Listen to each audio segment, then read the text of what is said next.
All right. Well, I'll get started because we're going to have a conversation. This hour is going to fly by. So I'd just like to welcome you all to our conversation today. This is a Page sponsored and hosted conversation through our Leaders of Tomorrow brand. And so we'll talk a little bit about that. I am Carmella Glover. I am the Vice President and Head of Diversity, Equity, and Inclusion here at the Page Society. And I also serve as the president of the Diversity Action Alliance. So it's nice to see you all here today. Before we get started, I do just want to plug one of our DE&I programs that is getting ready to get started for the year. It's not on a calendar year, so it gets started in February with recruiting. But we have a program called Mentoring to Accelerate Progress and Success. And what that shortens to, the acronym is MAPS, because your career is a journey. And so Mentoring to Accelerate Progress and Success is an opportunity for our, hello everyone. Mentoring to Accelerate Progress and Success is an opportunity for our Page and Page Up members. And for those of you who are not familiar with Page and Page Up, Page is the premier industry organization for senior strategic communicators. So the Page and Page Up membership are chief communications officers, agency CEOs, and Page Up community is also CCOs who might be over business units and agency leads as well. Those folks have an opportunity to mentor anyone in the industry, anyone who's looking to come into the communications or public relations industry through the MAPS program. It's very bespoke. You get to decide what type of mentor or mentee you like, how many years of career experience. Last year, we had mentees who were students, and we had mentees who were SVPs in their organizations. So it is for everyone. It's an opportunity for mutual mentorship. So not just mentorship, but reverse mentorship. And so I encourage everyone to sign up. Someone hopefully will drop the link in the chat. There's one link for those who want to be mentors. Mentors, again, have to be Page or Page Up members, and one link for mentees. So if you're interested, sign up now. And in February, we will we'll make sure we reach out to you and pair you with a mentor or mentee. And our special guest tonight that we're doing our fireside chat with, Kelli Hammersmith, is going to be a mentor this year. So I'm sure everybody will put her name in their application as a request after this conversation. But thank you for being with us. Just to give you a quick overview, Kelli is the Chief Communications Officer at Advantage Solutions. She has been a communications leader at Colson Moores, and most recently at North Trust. So she's very excited to share with us her insights tonight. We're talking tonight about empowering the future generation of leaders. And when we talk about the future generation of leaders, that future is not very far. In 2030, 30% of our workforce will be Generation Z. And Generation Z is the most diverse generation in history. So we're really not talking about the future, we're talking about now. Mm-hmm. And so with that, I want to get started asking Kelli some questions, and then we'll open it up for the floor. So if you have questions throughout, drop them in. We'll pause and take audience questions. We are recording this first part of the session, and I believe Kelli or Dakira, correct me if I'm wrong, or drop it in the chat. We will stop recording so that you can ask your questions as well. That's right, Carmella. So, perfect. Thank you. With that, welcome, Kelli. Thank you for being with us this evening at dinner time, as you mentioned. Yes, dinner time. You could have been anywhere in the world and you're here with us. So thank you, everyone. That's really meaningful.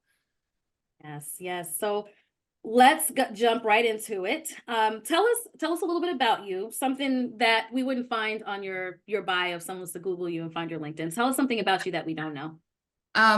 Well, let me start with just who I am, where I work, and that fun stuff. So I will say I'm so delighted to be here to talk with everyone, share some points of view, not only from my experience, but also from my new role as Chief Communications Officer at Advantage Solutions. I would say that we're probably one of the most influential companies that you likely have never heard of. And that's because we're kind of the unseen architects of your shopping experience. So I'm sure everyone on this call has gone grocery shopping. They've stocked their fridge, they've stocked their cabinets, their, medicine cabinets and pantries. And we basically connect the brands you love with the places you shop in store and online. And all of those delightful samples you get, like Costco, those are all of our teammates. So we really influence those buying decisions through sampling. We've been around for 36 years, and we really have a command of the space that we're in, but we don't have a command of our story. And so last year we had a new CEO come in. Dave Peacock joined on February 1st, and on February 3rd, I got a phone call. And it was, hey, we don't have a communications leader here, and we desperately need that. And first of all, for the leader to call me 2-3 days into his stint, that already tells me the meaning and value of communications and the importance of having comms have a seat at the table. And one of the things I told him as we kind of were embarking on this business transformation journey is that we are going to transform our company from the inside out, starting with our culture. Because I firmly believe the best stories are not ones you tell, but stories that you live and prove. And, when you live your story, you have accountability and ownership for it. When you prove your story, it comes to life in how every stakeholder experiences you.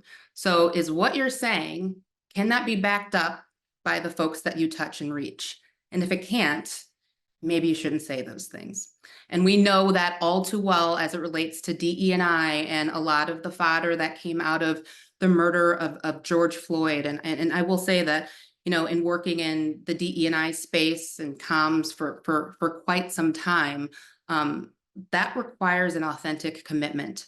And so I actually wasn't going to take my job unless I knew firmly that this company and this leadership shared my values.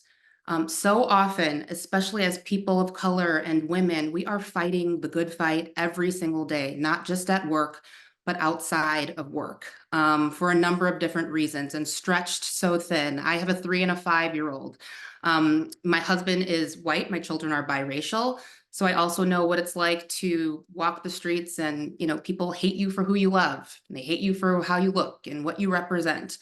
And that's a lot to carry. And so when we think about the fights we fight at work, or the influence we have at work, it's important to start from a place of, do I share the same values as this organization?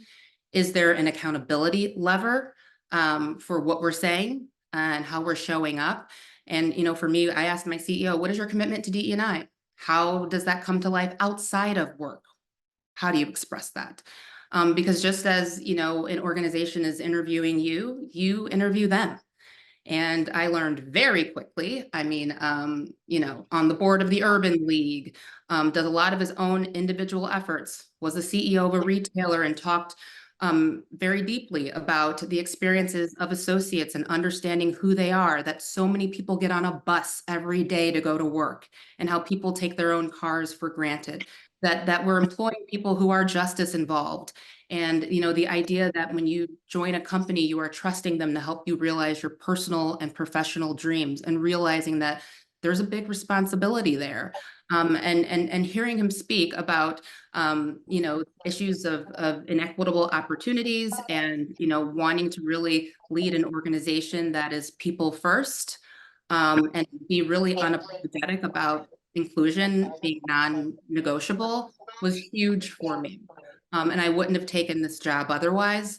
And I would also climb to the mountaintop alongside him. And so when we are stressed and feeling like we're fighting this fight every day, instead of trying to figure out, well, what's the best way to influence, it starts with those values. And when I joined the company, it was very important for us to establish a mission, purpose, shared values, so everyone knew the team that we were working on and how we were moving in one direction together. Well, so this is the first time the company has had communications leadership, right? Yeah, we had a smaller comms team, but wasn't formal and didn't have a seat at the table in the C-suite. So a new chief communications officer role was created. And then we really jumped right in. Like I said, trying to help the organization understand, what do we represent? What do we stand for? What do we do? We have this place of so much influence where we get food and personal care items into almost every home in America. So not only is that a profound place of influence, but a profound responsibility. And for an organization that had no real story or narrative or brand, narrative when we started, I was really excited about the opportunity to demonstrate the impact we have on people's lives. So really humanizing our story and centering that on people to make it real. And when I joined, it was really important for us to, demonstrate some strategic clarity, to build some trust through transparency, because when there aren't comms, everyone's guessing and you don't have that ownership over your story. And then unify our culture and really using our leaders as an engine and a platform to deliver and influence our message. I like to say that we are the ultimate influencers of change, of culture, of results, especially if you're partnering really closely with HR, and you have a leadership team that you believe in, you can make a meaningful impact. And so for us, there were a number of initiatives that we drove that really took our ENPS, or employee net promoter score, from a -15 to 32 in a matter of months. And it was because we were being really intentional about listening to the pulse of the people and not caring as much about what is this leader going to represent and who are they, but what do you need? Let's demonstrate we're hearing from you, and that change isn't happening to you, but you are, shaping that change, and we value your voice. Really, this, like I said, this idea of, relentless results and relentless humanity is really how I approach my work. I love that. So your passion for storytelling really comes through, and obviously it's a gift and a skill that communicators really have to have. And I love that's infused with, your values and how you decided that this is the role you're going to take. So for those of you who don't know, Kelli started as a journalist, and she's a bilingual journalist. And so writing and storytelling has been just a part of who she is.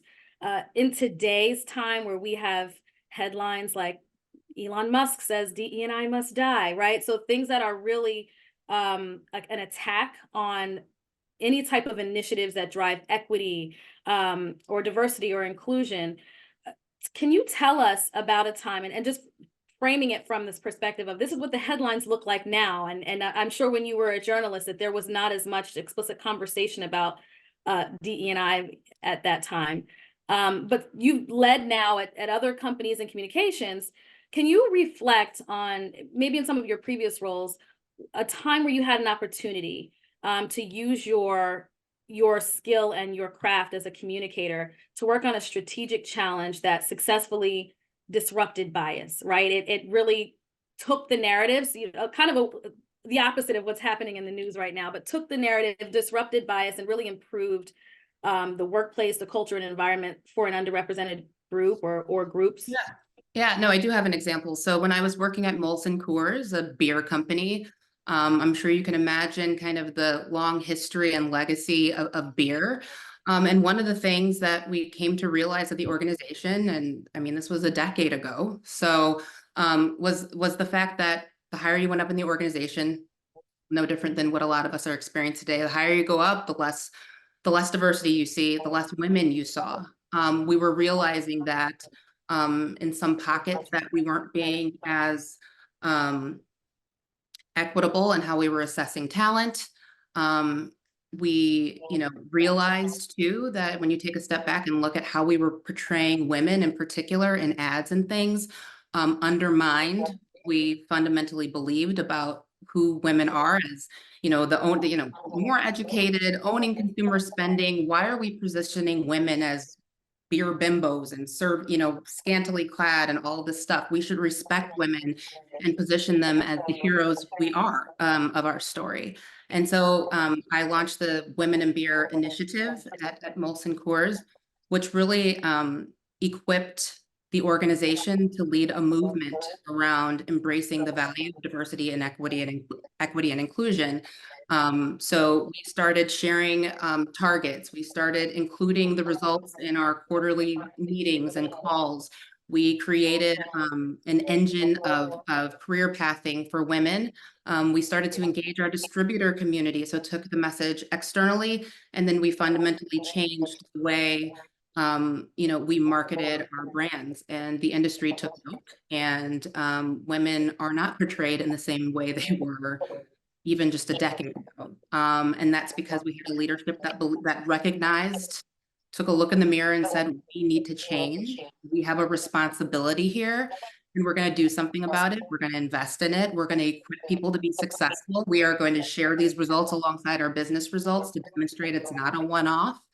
And we ended up increasing women in leadership, strengthening retention, and really changed the game for the industry. And so that's something I'm incredibly proud of, because it was just a 360 approach. And and again, it was an inside out approach. Start with your people, start with your culture, help them understand the value. And then, it can be reflected in your character. And that's the question I like to ask is what is your character and who do you want to be? And then making sure that your story and the experience reflects that character. I love that. And that's the importance too of starting internally, because it can't just be what you say. It has to be what your employees will say too, especially in 100%.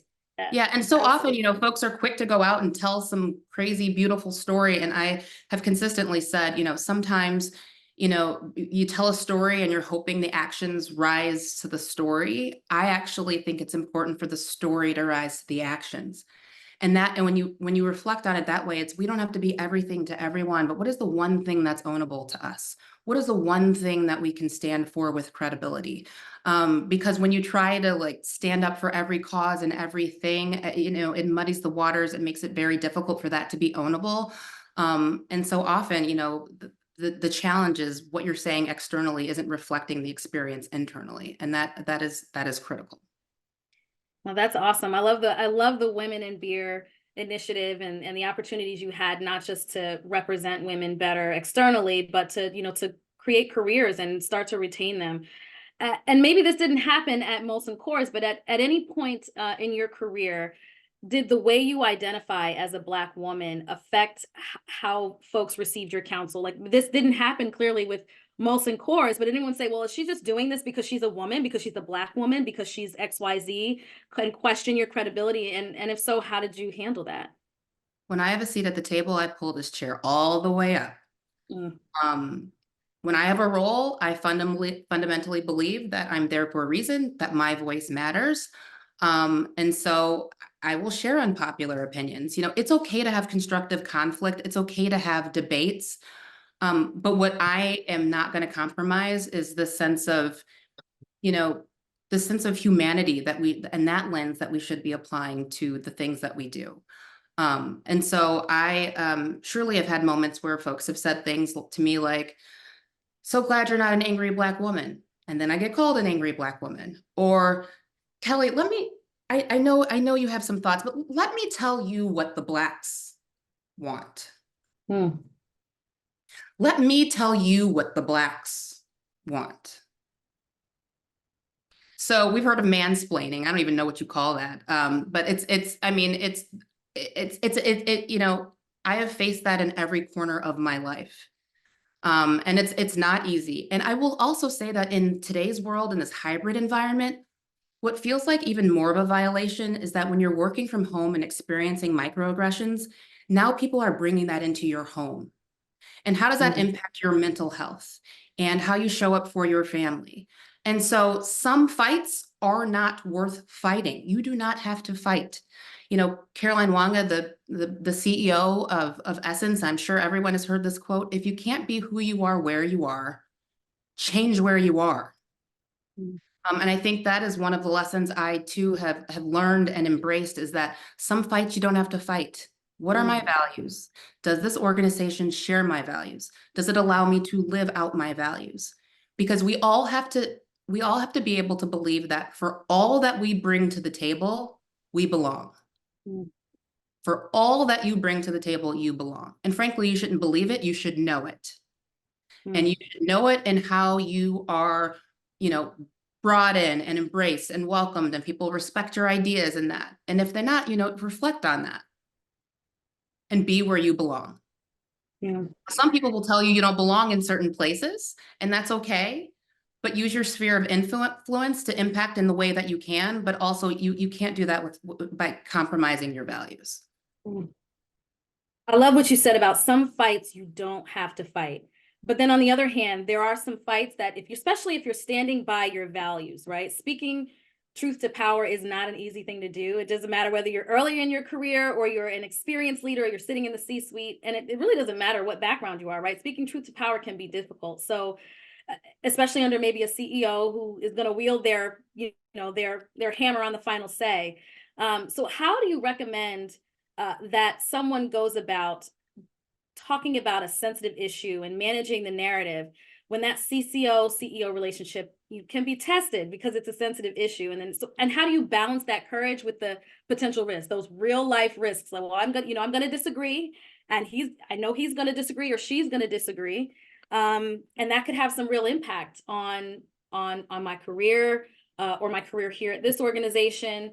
So walk us through a little bit how you have the intestinal fortitude to speak truth to power in your role. Yeah, I think we all know what receipts are, right? So, coming to the table with your receipts, with your data points, the indisputable facts, and share those facts and share what people are thinking and feeling. I think it's critically important for us, as I've said, to know the pulse of the people. So much of our comms have landed well where I am is because we've taken considerable time to know how people from all levels of the organization and all corners of the business are thinking and feeling and how they see themselves in our growth. And so if you have data points on whatever you're trying to communicate, and then you say, well, here are objectives as an organization, maybe ask some questions like, here's what I'm seeing, here's my recommendation, here's my strategy. And when there's resistance, ask questions. Well, who do you want us to be? What do you want people to think about us?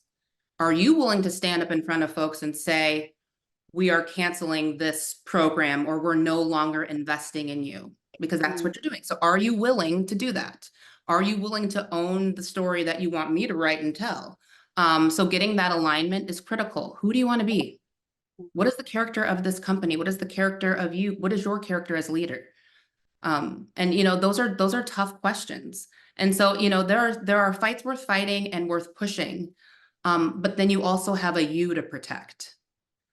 Because organizations will still be profitable and do what they have to do. But ultimately, when there's resistance to inclusion, the best leaders are the most effective leaders are fundamentally inclusive, because you're not going to win unless you are a leader for all people. So what kind of leader do you want to be? Leader, CEO, whomever, and so it's asking the questions. So you're not so much fighting the fight, but you're getting that other person to reassess what they're saying, and what they want others to believe to be true about them, the organization.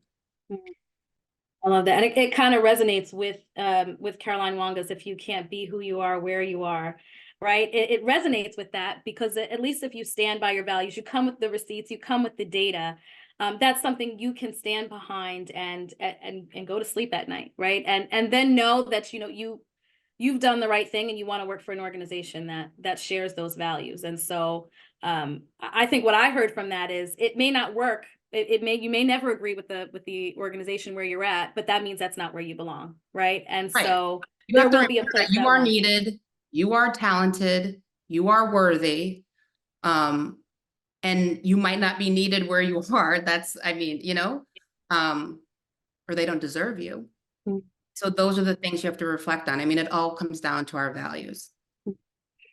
Yeah, I would love to know if there's a specific book or person or experience that influenced your leadership style, because you have courage, you have conviction, it's unapologetic, and it's not common, right? There are shrinking violets, right, that they just want to assimilate or to fit in or to keep their job, right? And you have the courage and conviction. It kind of reminds me of, civil rights leaders who, they were risking their lives and their freedom. And I don't know that we're risking that much, but you are using your words. So is there a specific experience that you had, or person or book that influenced how you lead and how unapologetic you are? I think it's more my parents. And I will say there were parts of my life where I was silenced. I was, sometimes people don't really know how to receive me. And I used to be made fun of for how I talk and how I show up. And, regardless of how proud I am and who I am, that was challenging. But I also am mindful that there are people who died so I can have the privileges that I have today. And that is something that's not lost on me. Only 1.4%, when you think of the 1%, people are usually talking about the richest people in the world. When I think of the 1%, I'm thinking of the 1.4% of C-suite executives who are Black women. 1.4%. Not a lot of examples. You add to that, for me, and I'll just put it out there, I'm 39 years old. I'm a millennial. I have a 3 and a 5-year-old. I'm not an empty nester. I don't have the same, background that some others have. And so sometimes I have actually dimmed my own light and been unwilling to say who I am and what I do because of imposter syndrome or because of whatever. And then I think back on how hard, you stand on the shoulders of those who came before you. So how hard my parents worked so that I can, achieve, so I can get to where I am today. My father, was born in 1950 in Mississippi. My grandma moved to Chicago from Mississippi with 2 boys, a single mother, as part of the Great Migration to seek a better life for her sons. The things that my dad endured and being around for the race riots and all of that at the beginning of affirmative action, working at the Federal Reserve Bank and having to ask, is it okay for me to have an afro? Or to go to the cafeteria and sit down and have every white person at the table stand up and get up and stand up and walk away because a Black person just sat near them. I mean, God, we think our fight is hard. We have made progress and there's so much more we have to do. But I think some of the discourse too on mental health is that there's only so much endurance that we have. And sometimes it's just easier to be quiet, to be silent. And I think for me, I feel a sense of responsibility, and I owe it to everyone who came before and all that's ahead, to speak truth to power, to share unpopular opinions, to help others confront really hard truths, and also recognize that maybe you might not be responsible for everything that got you here, but you do have an opportunity to shape where we go, to remove obstacles, to use your platform for good. So it's like, what are you going to do about it today? No one is asking you to take ownership or feel guilty about everything that happened before, but what are you going to do to redefine the future? And I think that's our opportunity. So I'm very mindful of the past and what we can do together to build a better future for my little kids that I look at every day, and I want a better future for them. Well, you are really bringing to life the title of our program today, empowering the next generation of leaders, because I think those are some really empowering statements. And you are really inspiring the future generations. You speaking truth to power gives permission for the next generation to do the same. So I'll ask one final question, and we'll turn it over. I'm noticing the time, it's 7:30. It is flying by. So if we have any questions from the audience, you can start dropping them in now. I'll ask one final question before we open it up to all of you. What you mentioned that when you are, when you're going for a role, it's important to you to interview the organization as much as it is for them to interview you. And what are the characteristics? And you may not know this immediately at the interview point, but now that you've become a part of an organization that you really care about the mission and the impact, can you share with us what are the characteristics of a leadership team, an executive leadership team that is fully committed to workplaces that are truly diverse? They welcome diverse perspectives. They can have that creative abrasion that you talked about with, having disagreement without it having to be personal or uncivil. And then should just care about the fair opportunities for all the employees. What does that look like in a leadership team for those of us who are asking the questions? And it sounds like you're experiencing that. Authenticity, intent, because none of this is perfect. Progress is not perfect, right? So, what are their intentions? What do they believe in?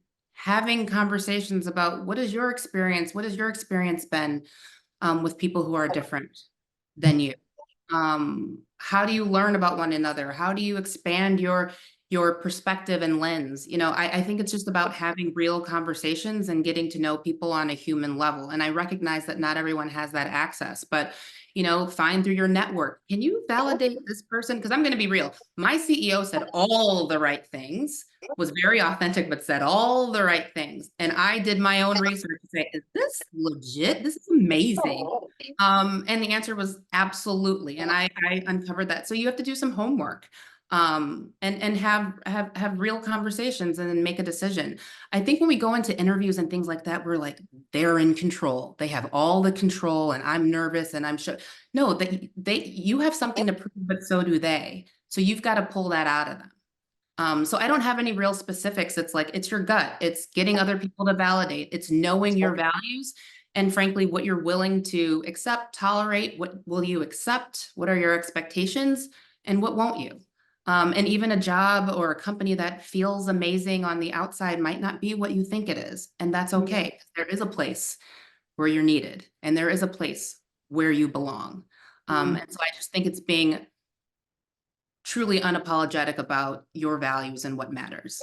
Love that. So I will open it up now to audience questions.